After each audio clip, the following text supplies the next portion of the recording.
Tata group सिर्फ एक business नहीं है, ये इंडिया के सपनों और उम्मीदों की निशानी है। 150 साल से भी ज्यादा समय से टाटा नाम ट्रस्ट, इनोवेशन और देश को आगे बढ़ाने का प्रतीक रहा है। अपनी शुरुआत टेक्सटाइल मैन्युफैक्चरिंग से करने के बाद टाटा ग्रुप अब एक ग्लोबल कंपनी बन गया है जो बहुत सारे इंडस्ट्रीज में काम करता है। ये ऐसे टाटा ग्रुप के इंस्पायरिंग जर्नी के बारे में बताता है, उनके इंपॉर्टेंट माइलस्टोन्स, लीडरशिप चेंजेस और इंडिया और दुनिया पर उनके इंपैक्ट के बारे में बताता है। जमशेद जी की कहानी 1868 में शुरू हुई, जब उन्होंने 21,000 रुपए से एक ट्रेडिंग कंपनी शुरू की। उन्होंने बहुत यात्राएं की, वेस्ट में लेटेस्ट इंडस्ट्रियल एडवांसमेंट्स देखे और अपने देश के लिए भी ऐसा ही प्रोग्रेस सोचा।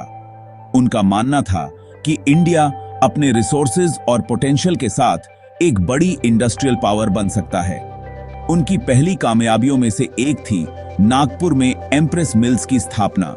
ये एक टेक्सटाइल मिल थी जो अपनी अच्छी क्वालिटी और एथिकल लेबर प्रैक्टिसेस के लिए मशहूर हुई।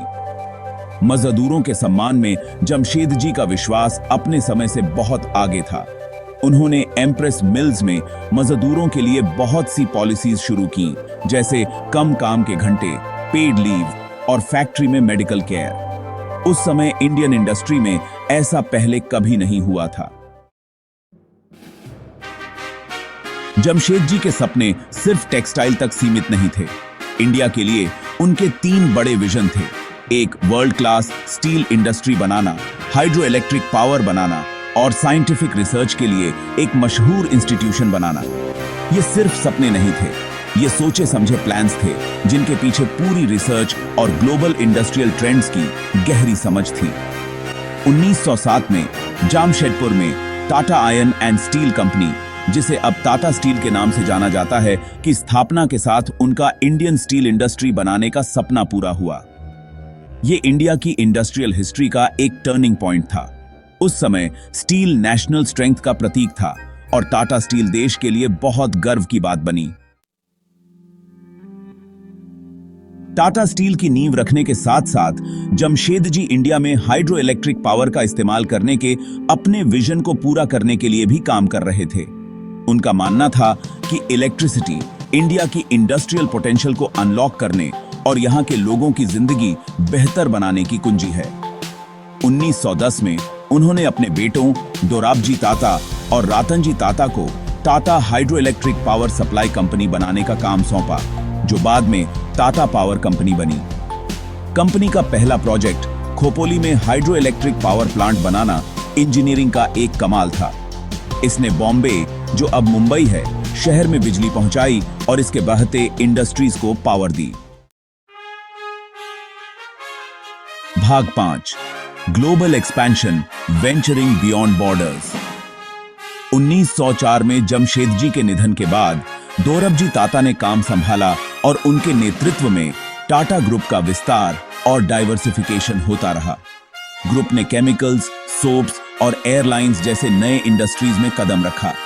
टाटा एयरलाइंस, जिसका नाम बदलकर बाद में एयर इंडिया कर दिया गया, इंडिया की पहली एयरलाइन कंपनी बनी, जिसने देश के दूर दराज के हिस्सों को जोड़ा और आजादी के बाद इसके विकास में महत्वपूर्ण भूमिका निभाई।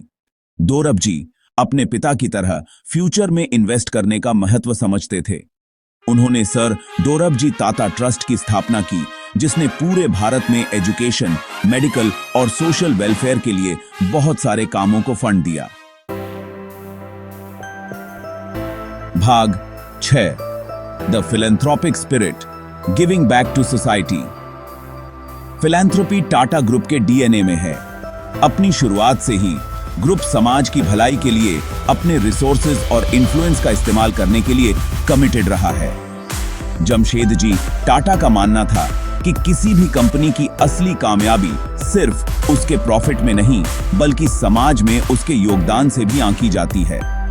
सोशल रिस्पॉन्सिबिलिटी के प्रति इस कमिटमेंट को टाटा लीडर्स की आने वाली पीढ़ियों ने भी आगे बढ़ाया है। टाटा ट्रस्ट्स, जो दशकों से परिवार के सदस्यों द्वारा स्थापित किए गए हैं, इंडिया के सबसे पुराने और सबसे बड़े फिलैंथ्रोपिक ऑर्गेनाइजेशंस में से हैं। ये education, health care, poverty alleviation, disaster relief और एनवायरमेंटल कंजर्वेशन जैसे बहुत सारे कामों को सपोर्ट करते हैं। भाग 7, navigating challenges, leadership transitions and economic reforms. Tata group का सफर आसान नहीं रहा है। नए आजाद हुए भारत की मुश्किलों को पार करने से लेकर बदलते ग्लोबल इकोनॉमिक लैंडस्केप को अडेप्ट करने तक ग्रुप को रास्ते में बहुत सी हर्डल्स का सामना करना पड़ा है। उदाहरण के लिए 1970 के दशक में बहुत से इंडस्ट्रीज के नेशनलाइजेशन ने ग्रुप के विकास के लिए एक बड़ी चुनौती पेश की। हालांकि JRD टाटा के विजनरी लीडरशिप में, जिन्होंने 5 दशकों से भी अधिक समय तक ग्रुप का नेतृत्व किया, टाटा ने इन चुनौतियों का सफलतापूर्वक सामना किया और मजबूत बनकर उभरा। JRD अपने प्रीडिसेसर्स की तरह इनोवेशन और प्रोग्रेस में विश्वास रखते थे। उन्होंने ग्रुप को केमिकल्स, टेक्नोलॉजी और कंज्यूमर गुड्स जैसे नए एरियाज में आगे बढ़ाया और इंडियन इंडस्ट्री में एक लीडर के रूप में अपनी स्थिति को और मजबूत किया।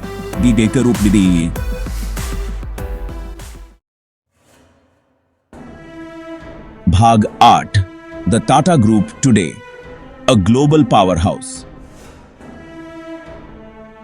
आज टाटा ग्रुप एक ग्लोबल कंपनी है जिसकी 100 से ज्यादा देशों में प्रेजेंट है और जिसमें 8 लाख से ज्यादा लोग काम करते हैं। यह steel, automobiles, information technology, telecommunications और हॉस्पिटैलिटी सहित विभिन्न सेक्टर्स में अग्रणी बना हुआ है। टाटा कंसल्टेंसी सर्विसेज, जो ग्रुप की सबसे बड़ी IT कंपनी है, दुनिया की सबसे बड़ी सॉफ्टवेयर सर्विसेज प्रोवाइडर्स में से एक है। सोशल रिस्पॉन्सिबिलिटी के प्रति ग्रुप की कमिटमेंट अटूट है। टाटा ट्रस्ट्स आज भी बहुत से सोशल डेवलपमेंट इनिशिएटिव्स में सबसे आगे हैं, जो पूरे भारत में लाखों लोगों की जिंदगी को प्रभावित कर रहे हैं। ग्रुप सस्टेनेबल डेवलपमेंट का भी समर्थक है और क्लाइमेट चेंज से लड़ने और एनवायरमेंटल कंजर्वेशन को बढ़ावा देने के लिए की जाने वाली पहल में एक्टिवली शामिल है। भाग 9, conclusion, a legacy of innovation, integrity and impact. Tata group की कहानी विजन, इनोवेशन और सोशल रिस्पॉन्सिबिलिटी के प्रति डीप रूटेड कमिटमेंट की पावर का एक इंस्पायरिंग उदाहरण है। औपनिवेशिक भारत में अपनी साधारण शुरुआत से ग्रुप एक ग्लोबल पावर हाउस बन गया है और इंटेग्रिटी, एथिक्स और नेशन बिल्डिंग के अपने फाउंडिंग प्रिंसिपल्स के प्रति ट्रू रहा है। जैसे जैसे टाटा ग्रुप का विकास होता जा रहा है और यह बदलते ग्लोबल लैंडस्केप को अडेप्ट कर रहा है, एक चीज कांस्टेंट है, दुनिया में पॉजिटिव डिफरेंस लाने की इसकी अटूट प्रतिबद्धता। टाटा की विरासत भारत के लिए बहुत गर्व की बात है और दुनिया भर के व्यवसायों और एंटरप्रेन्योर्स के लिए एक प्रेरणा है।